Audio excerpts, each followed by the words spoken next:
Welcome to Make America Remote Again, Episode 1. This is the official launch of my brand new podcast that I'll be interviewing amazing entrepreneurs. I'll be providing you guys a lot of the updates on myself, company, how we're doing, and overall just my perspective on life. Because as you guys know, and maybe you haven't, maybe you're new to this channel, I used to have a podcast called Hire Fire. And while I absolutely love doing that podcast, and I only did about 20 episodes, the thing is, I've always enjoyed in-person podcasts. Even when I watch podcasts, I prefer when people are in person rather than virtual. I always felt like there was something off, the energy is not the same. So every podcast I will be doing will be in person, unless it's a very, very special guest that I cannot get to come here to Medellin, Colombia and do a podcast with me. The good thing is, a lot of people love Colombia. They come here and they do a podcast with me and we have a great time and it's very easy to do. So what this episode is gonna be, I'm gonna give a quick catch up of where we are at with Remote Latinos, talk a little bit about my vision for this podcast, give you some sales tips as well. I've been getting this question, is this podcast going to be political? Are you gonna talk about Donald Trump and Joe Biden? And I may have my views from here and there, but I'm gonna stay away from politics because that's not an area of my expertise. So I don't wanna sound like someone that knows a lot about politics. I know a lot about business, more than most people I'd say. I know a lot about sales, I know a lot about sports, but I don't know much about politics. So that's something that I'm definitely not going to talk too much about. That being said, one of the biggest feedbacks I recently got about my content, and I actually got this many times, is that it's not controversial enough. I'm a little bit too in the middle. And when you're in the middle, you don't get a lot of hate and you don't get a lot of love. It's average. It's a little bit of love, a little bit of hate. It's nothing crazy, right? So I thought to myself, well, I'm not gonna change my viewpoints, but maybe with a brand new podcast brand and podcast logo, and we're actually gonna be redesigning a lot of this, is gonna catch some eyeballs, because ultimately my goal is very, very clear. I want to help business owners scale by helping them find world-class remote talent. And we do hire a lot of people in Latin America. We do focus on finding the best talent. If it's in Latin America, amazing, but we do also have Remote Fam, and we hire people from other places around the world. We've helped over 1,000 people find remote careers, helped scale hundreds of companies, and we're just getting started. So before I dive into updates on Remote Latinos and switching from my previous company to the new company and all this stuff, I just want to take a second to thank everybody that is a subscriber to my channel. We've gained over 1,500 subscribers in the last 3 weeks, which is pretty awesome. And I promise to continuously give you guys the best content, put a lot of time and energy towards this, and ultimately just share my views on life and business and sales. And some of you guys might love it and gain value from it. Some of you guys might hate it. You might look at this guy, you might look at me and be like, this guy, fucking hate him. And that's totally cool. I'm not here to please everybody. I want to have a voice that can be heard. And I was talking about this to a friend recently, and he was mentioning to me how the reason he's creating content is not only to grow his business, to put himself out there, create a brand. Of course, that is a huge part of that, but it's because he wants to show his future generations what he was all about, his opinions. Because at the end of the day, I know nothing about my great-grandparents, nothing. I don't know their names, I don't know what they look like, I know absolutely nothing about them. And we're not talking about my great-great-great-grandparents from 1700s, I'm talking about the early 1900s. I have no idea, I have no connection to my lineage. And obviously a lot of that has to do because of lack of technology and they didn't have a way to leave a mark. So I thought to myself, well, I am not a selfish person when it comes to creating a legacy, but I want my future generations and my future kids and whoever is involved in my life to remember me through a lot of these videos. So that is one of my biggest intentions. And speaking of politics, we're in a really interesting time right now in the world. I'm making this podcast in early July 2024. We got elections coming up in the US. And I did mention I don't want to talk too much about politics, but I will say that the upcoming election is one of the most important elections in the history of our country, in the history of the world. And what I am looking forward to is just seeing how many people are growing up with politics. And what I mean by that, 2, 3, 4, 5 years ago, majority of my friends and people in my circle and people that I know could care less about politics. But the older we got, the more taxes we started paying, the more we realized, oh, politics actually has a huge difference. Oh, wait, the US is kind of a joke right now. There needs to be some sort of a change, right? And whatever you agree with what's happening or you disagree, what I can tell you right now, we're not in the best state of mind. We're not in the best state currently as a country. And I hope that whatever happens is the best, right? That's all I'm gonna say.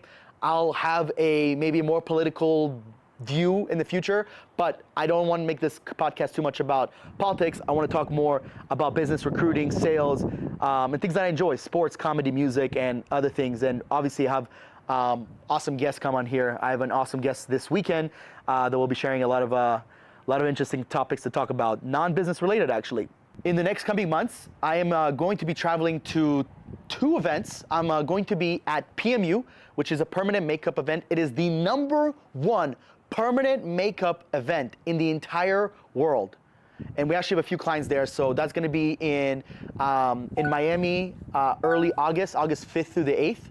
And in about a week later, I am going to be in Creator Fest for the #1 event where content creators meet entrepreneurs and learn from each other's industries to be able for entrepreneurs to make better content and for content creators to make more money and learn about business. So my dear friend Iconic Becker is throwing that down. He's actually putting on both the PMU event and the Creator Fest event, which is super awesome. So if you're watching this and you want to invest in yourself, you want to learn about content, you want to learn about entrepreneurship, you want to network, you want to freaking go to Orlando and go to Disney World with us after the event is over, the link for the affiliate ticket will be in my bio, will be in the description. So check that out, and I will see you there. Outside of that, in September, I will be in Atlanta, Georgia. My cousin from Israel is going to be visiting for the first time in the U.S., so we're going to give him a little quick U.S. tour, and by U.S. tour, I mean really the South tour. So we're going to have him explore that, and then I'm going to come back to Medellin, Colombia. I get asked this all the time. How long have I been here? Am I looking to stay here? And absolutely, I've been here in Medellin for a little over 3 years. I came here originally in COVID, but I only stayed for a couple months total. And in 2021, I decided to sell all my stuff in San Diego and move here basically full time, and I stay here most of the year. And I absolutely love this country. I love the people around here. I love the locals. I love the culture. I'm all in on this city. It definitely has changed. Over the last couple of years, I feel like a lot more people are more aware of it now. A lot more people come, and when more people come, a lot of the quality of the people actually drop. Even though there's very high quality people still, a lot of people are coming here and no longer where they used to be.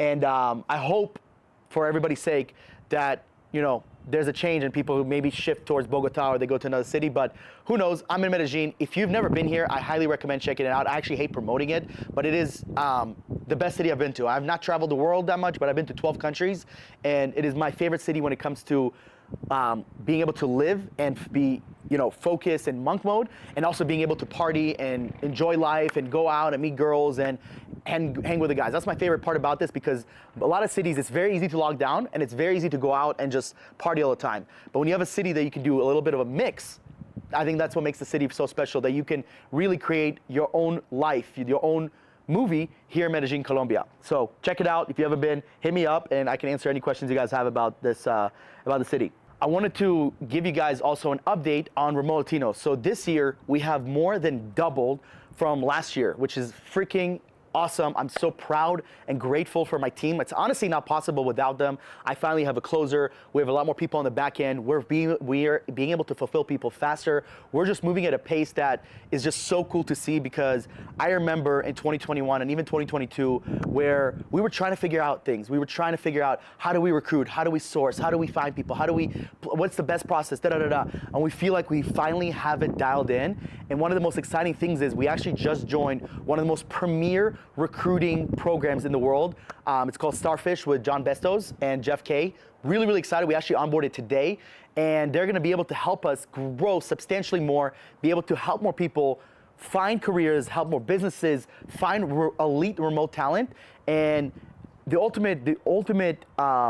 of the biggest obstacles that we've had is that everything that we've built over the last few years has come from us internally. It has come from my team, it's come from myself, my business partner Esteban. It has not come from anybody that can coach us. So now we've gone to the level that we're at, which is, I would say we're approaching the 7-figure mark, which is pretty cool. But in our head, I'm like, dude, that's nothing. Like in the recruiting space, we should be doing multi-8 figures with 30 to 40% margins. When we're there, I'll be happy. Until then, high five, we're doing okay. That's the mindset.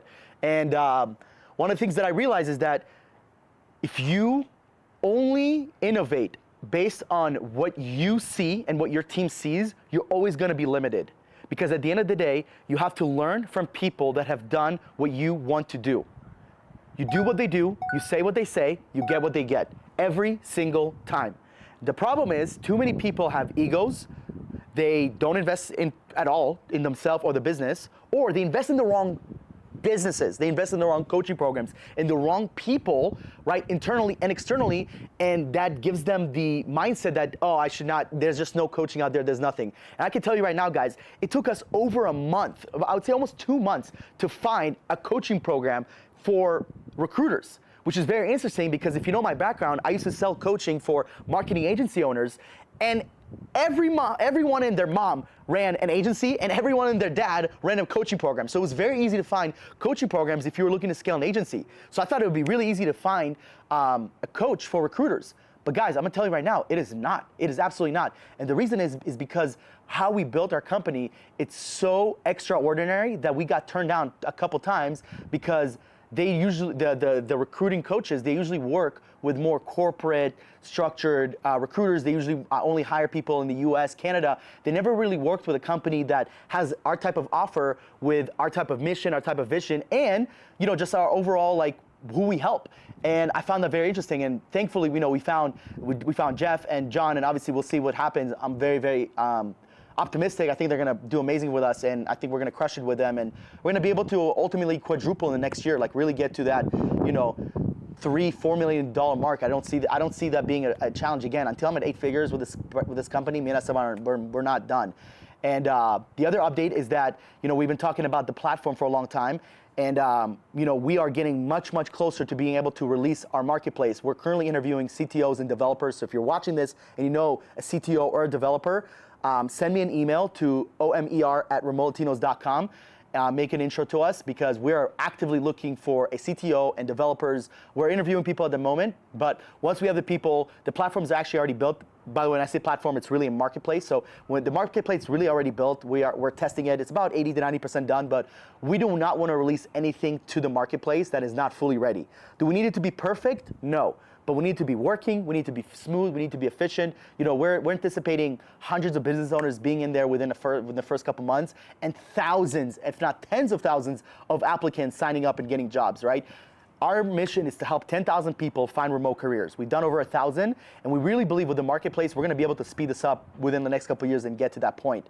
And also, my partner and I, we've always talked about the SaaS world. We find it so fascinating that if you have a profitable SaaS business, you have a chance to exit for a 10 to 20x multiple. That's crazy. That's not common in any business but SaaS. So we found that very interesting, and it's also interesting that we're really not SaaS because we're not software as a service. We're just a software. However, we're still able to sell for about 5 to 10x, potentially a 15x multiple if our margins are there and the platform's working great, and so on and so forth. So we're really excited about that. It's going to help push our mission further and help more people, help more business owners. And what excites me the most is that it's not like we're building a platform, marketplace, or SaaS that has nothing to do with what we're doing. Like, it's not like we're building a platform to find, how to travel underground with a cape or some random stuff, right? We're not doing that. We're literally creating a low-ticket offer for business owners who either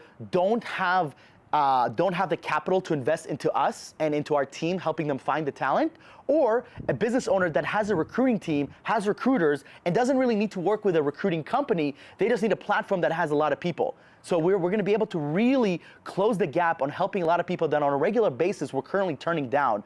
And ultimately, the ultimate goal is to hit our first milestone, which is 10,000 hirings. Once we hit that, we want to get to 25,000, 50,000, and then 100,000. This podcast is brought to you by Remote Latinos. Remote Latinos is a world-class recruiting company that helps companies scale by finding the best talent in the world. We've hired over 1,000 people, and if you're watching this and you're looking to hire someone else, head over there, remotelatinos.com, link in the bio, book a call with our team, and let us help you out. This podcast is also sponsored by our community in school. If you're interested in real estate, whether it's wholesaling, fix and flipping, or even Airbnbs, we have a community with nearly 1,000 people that share everything they know about real estate. We go live every single week, do a Q&A. This is absolutely free. And our ultimate goal is just to provide you guys value and connect with more real estate investors, wholesalers, fix and flippers, or really entrepreneurs that are interested in real estate. And lastly, this podcast is sponsored by Creator Fest. Creator Fest is the greatest event for entrepreneurs and content creators. It is the first time in history that content creators get to learn from entrepreneurs and entrepreneurs get to learn from content creators. This event is in Orlando, August 15th through the 18th. It is put together by my dear friend, Iconic Becker. And if you're looking to elevate your content game or elevate your business, you need to be there. I have a link in the bio where you can get $50 off your ticket. So sign up now and I'll see you there. And now let's get back to the podcast. And then another update I want to say is that, we're approaching, we're in Q3 now, so we're approaching Q4 to a certain degree. And every single year, every single quarter, every single Q4, I should say, we raise money to buy gifts for kids in the barrios here in Colombia. Last year, we raised over $50,000, and every year, we're gonna do more than that. Like, my goal is to do no less than $75,000 this year alone. 100% of the donations go to the kids in the barrios. We wanna be able to help them. And by the way, guys, there's like millions of them. So like even the people that we help, like it's amazing and it makes me feel really good. I'm not gonna lie to you, it is a great freaking feeling, but it's the impact that we're able to make because at the end of the day, I'm a gringo. I'm super fucking privileged. I'm a white Israeli Jew. I'm as privileged as it freaking gets, right? So I'm very aware of that. And when I come to a place like this and I travel to less fortunate countries, it makes me realize how grateful and how blessed I really am, right? Not only just my genetics, but also being healthy. It is like the ultimate win. Like I was just talking to my roommates about that. Like if there's reincarnation, we hope there's no reincarnation because we won the lottery. Like it really, for us, it doesn't really get better than this. Like the odds of us being a king or a prince in the next life, it's just like, it's not possible, right? It made me realize how much we, genuinely want to give back to the country that has given us so much, right? I've been here for 3 years, met the most amazing people in the world. I absolutely love this country. Like it's home. I'm here more than any other place. And the people here mean so much to me. And I wish, I'm a believer that everything a person endures starts in their youth. Everything. So all your trauma, all the negative stuff, if you're able to surpass that from the time you're young, you're gonna be able to put up with anything. The issue here is the lack of resources, right? When you're in the US, we have an unlimited amount of resources. Like, even if you come from like the absolute bottom barrel, trailer trash hood, you're living in the US, you still have a lot of opportunity. You're still in one of the most free countries, in the freest countries in the world, right? But here, that's not the case. And although, yes, it is free, the lack of resources, lack of education really sets these kids apart compared to a lot of the world. So, just providing them a little bit of support, really, I would love to figure out how we can raise capital and provide these kids technology so they can learn English. Because I really believe that once you learn English, man, you unlock the cheat code to be able to work anywhere in the world and be able to work for most businesses, most multi-million-dollar businesses. Probably, if not all of them, are English-based, right? And I'm not saying American-based, but they speak English, right? Of course, there's China, and of course, there's other companies, but most million and billion and trillion-dollar companies are English-based. They speak English. So English is just such a differentiator. So if you're interested in helping us with donation, I'll be posting a lot more of that as time goes on. We're going to be actually throwing a massive charity fundraiser. We do this every year. We've done this for the last 2 years. And basically what we do is we do a mastermind. We'll have chefs, we'll have tattoo artists, maybe like some fireworks, dancers, and then we'll turn it into a party. So it'll be a mastermind education. We'll teach people about recruiting and sales and marketing and branding and whatever it is, whatever our circle is. Last year we actually had 2 very successful business owners. We had Tyler Dank from Beehive speak at the event, as well as my good friend David Dubov, all the way from San Diego, who runs a multi eight-figure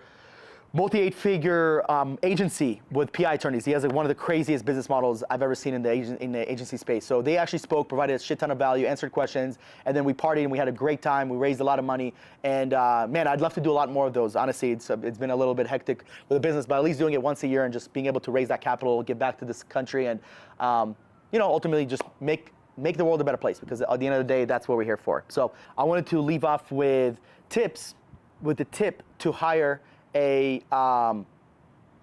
savage appointment setter that will get you results within the first month. I see so many people hiring setters and they see nothing from them for months, and then they're like, yeah, I saw no results from them for 4 months. Like, to be honest with you, a great indicator is really their first 2 weeks. But the first 2 weeks, they're training, they're figuring things out, they're learning things, yada, yada, yada. So here are 4 tips to find a savage appointment setter and for them to get you results in the first month. So the first thing is stop hiring 1 appointment setter. Always hire 2. When you're looking at a position that has a high turnover rate, for instance, appointment setters, but even more so cold callers, always hire 2 people and have them compete for 1 spot. I like to have like a 60 to 90 day probation period, and within that time frame, we usually make the decision. Now, if they both do amazing, guess what? I'll keep both of them, and I always tell them, hey, I'm hiring both of you guys. I want both of you guys here. However, if one of you clearly outperforms the other one, shows up better, hits this KPI, does everything much better, that person stays, the other person is gone. So hire 2 instead of 1. Number 2 is make sure you have a proven script, process, and like a SOP in place. What do I mean by that? So many of you guys are looking to hire appointment setters and salespeople, but you have nothing in place. And you think these people are gonna come in and they're gonna build it for you, or you're gonna build it with them. And while you can do that, I don't recommend it. What I recommend is build a sales script, create the system, make sure you have the CRM, make sure you have the dollar, make sure you have the automations, right? But on top of that, test it. Don't just create it, test it. You don't need to test it for years. You can do it for a week max, just so you can get, ultimately you wanna get the perfect call, a good, decent call, and an ugly call that did not go good. So that way they have examples of what's good, what's not good, and what's great, okay? Which is actually my third tip is to have recordings. Create a drive where you have these recordings. And I would say if you have at least 3 examples of the good, bad, and ugly is what I like to call it, a good call, the bad call, and the ugly call, amazing, right? That's really all you need, as well as a system, as well as a process. You might not be the best salesperson in the world. You might not even like sales, but sales is the bloodline of a business. So whether you like sales or not, you will not have a business without sales. So you don't need to close these deals. Obviously, it would be a huge benefit to you and to them, but at least be able to show them the process. Now, if you don't have the process, you have a couple options.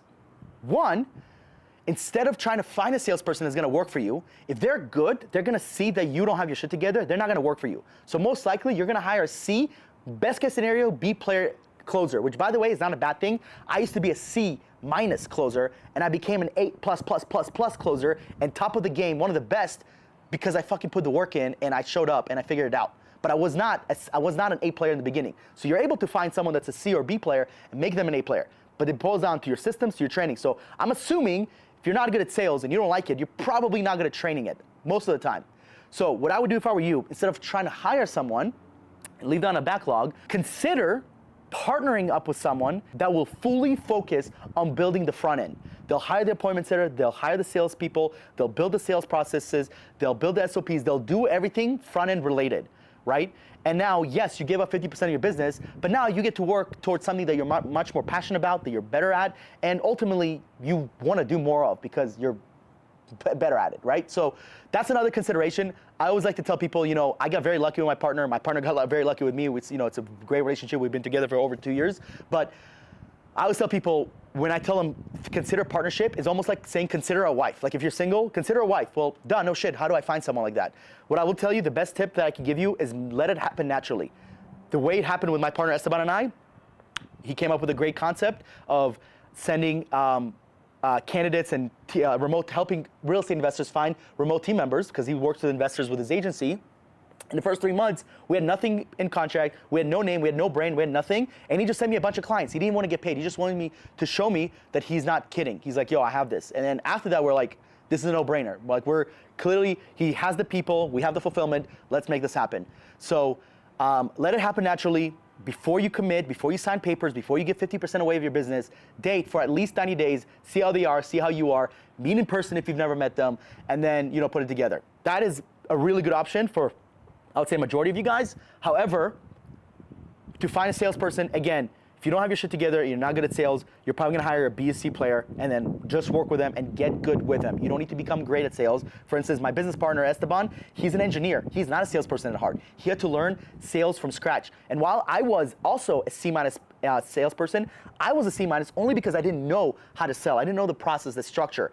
Esteban, on the other hand, although he's charismatic, he had to really learn everything about sales and communication, psychology, and everything like that. And he became really good. Like he would be a high-level, high-ticket closer right now. And he had to learn everything from scratch. So it's possible to learn. You just got to put the time and effort, and also get coached by the right people. And my last tip to hire and succeed with a Savage appointment setter in their first 30 days is commit 60 to 90 minutes a day to train them. So many people don't train them.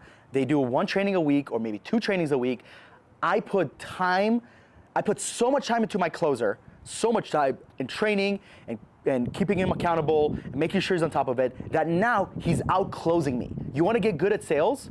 First off, you got to put the time and effort and actually close. But second off, you know you're good at sales when you train people and they do better than you. To me, that's a true master. And I'm not saying that I'm the fucking man. A lot of the stuff I said, I feel like I come out braggadocious. I'm really not.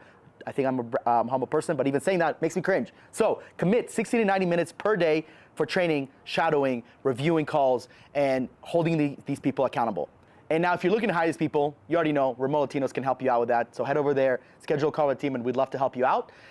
Guys, that being said, we covered a lot. We went all over the place. A lot of these podcasts are going to be like this. Eventually, I probably will find a little bit more structure, but I am a random person. My brain thinks at 1,000 miles per hour. And ultimately, I just want to make America remote again. So thanks for joining, and don't forget to like, comment, subscribe, and share. Thank you.